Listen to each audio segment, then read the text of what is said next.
हे गण्या ऐक ना म्हाताऱ्याची मजा घ्यायची का? हो मी तर लय बोर व्हायला लागले पण मी करायचं काय रे? अरे ट्रेनची चेन ओढू आणि म्हाताऱ्यावर नाव घालून मारायचं. नाही नाही उग काही झालं तर त्या मायचा गाणं तुला मजा घ्यायची का नाही? आणि काय झालंच ना हे पाय कॅश 20,000 रुपये न्याजो माय 2,000 रुपये फेकून मारून पोलिसाच्या तोंडावर.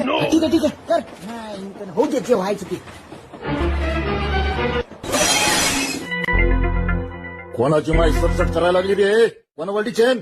ह्या आजोबानं काय हो तुम्हाला माहित नाही का विनाकारण चेन वळली तर जुर्माना भरावा लागते म्हणून? हा साहेब ते काही मला माहित नाही पण म्या चेन वळली याचं कारण असं आहे की म्या आताच बाजारात 2 बोकडे इकले शेळीचे. त्याचे पैसे घेऊन घरी जाऊ लागलो तर या पोरानं मला मारलं आणि मग सगळे पैसे घेतले.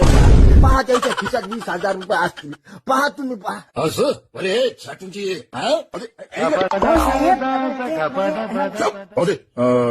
बापू हे घ्या तुमचे पैसे.